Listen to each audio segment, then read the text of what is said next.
Lone Ranger is an animated television series that ran on the CBS network from the years 1966 to 1969. Much like the animated Filmation series of the day, the animated Lone Ranger series from Format Films featured 3 separate adventures within a half-hour block. The bookend segments would contain the exploits of both the Lone Ranger and Tonto, while the middle segments showcased solo endeavors of Tonto, the Lone Ranger's faithful companion. Drop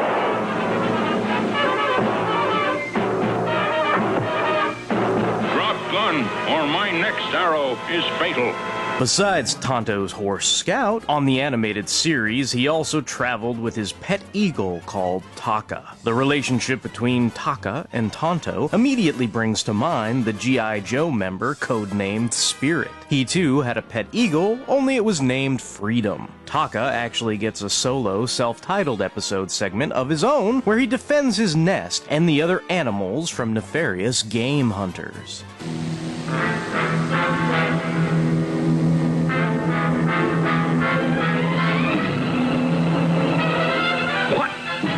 Amazing! That eagle stole my gun!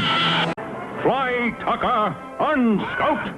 2 years after Dell canceled their Lone Ranger comic book series, Gold Key granted the character his own title once again by the year 1964. Published sporadically until 1977, one trick the Gold Key series used was to make heavy use of reprint material from the Dell comics, eventually adding in new material toward the end of the 28-issue run. Now I'm going to show you a few tricks of my own. This is called the old fist on the chin trick. And now for my show closer. I reach inside my hat and presto! That is a dirty trick, Lone Ranger. Being a huge fan of the Super Friends as I am, my first thought when hearing the Lone Ranger's voice actor Michael Rye is of the DC superhero Green Lantern. Rye voiced both Green Lantern as well as Apache Chief on various Super Friends series for many years.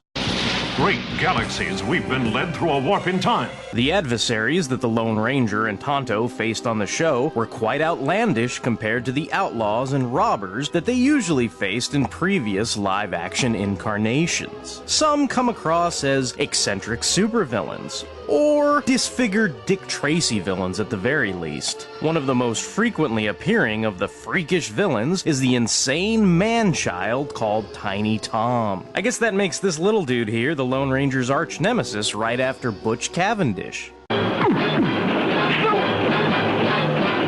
to find your impish partner. Raise your hands and turn around, Tiny Tom, at last you found.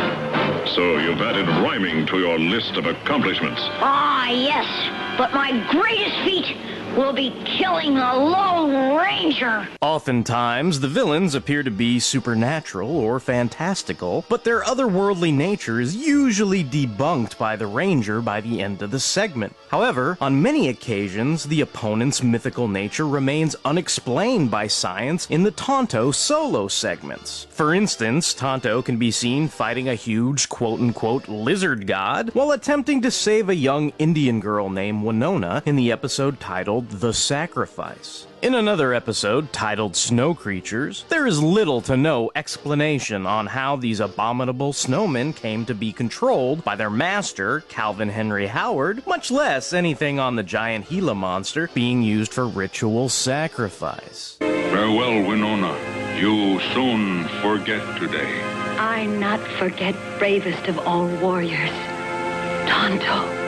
Some of the best segments on the show were Tonto's solo adventures. Nightmare in Whispering Pine is a pretty spooky episode where it looks as if Tonto has stepped into the House of Wax. The moody atmosphere feels more like a suspenseful horror film than a 6-minute children's cartoon. Of course, once you are able to put a face to the eerie Whisperer, it does take some of the wind out of his sails. Speaking of sails, I'm beginning to believe that the Format Films episode, titled The Prairie Pirate, had some influence on later comic books, with the quote-unquote wind wagon of the evil pirates showing up in the Topps comic book miniseries The Lone Ranger and Tonto from the year 1994. Another wild and crazy genre mashup takes its cues from fellow Gold Key comic book series Turok, Son of Stone. In the episode Crack of Doom, Tonto is transported to an isolated preserve from a time long gone. While Tonto is off pulling a Turok dinosaur hunter, his pet eagle Taka is off kicking pterodactyl ass. Now I understand. Crack lead millions of years back to past. Visually speaking, this series is very striking. It actually reminds me a little of the Grant Trey Lawrence Spider-Man animated series. Probably without meaning to, it adds a dark and gritty feel to the Lone Ranger's adventures. In many ways, it feels adult on the same level that Hanna-Barbera's Johnny Quest would come across as adult. The guns actually fire real bullets and not laser beams like they would when I was growing up in the 80s. Also, the writers certainly don't shy away from using words such as death or blood or kill, like some shows you might remember from the hypersensitive 90s. Cat people, give up, or I order lions to kill! Despite the wacky steampunk style pilfered from the Wild Wild West, the show certainly does not talk down to its audience, be they young children or the adults who may have watched with them. You would think the basic elements of this animated show would be laughable. Nevertheless, the fact that the show takes itself so seriously lends a level of credibility to a roller coaster ride of well-told short stories. As I said, folks, the show's over.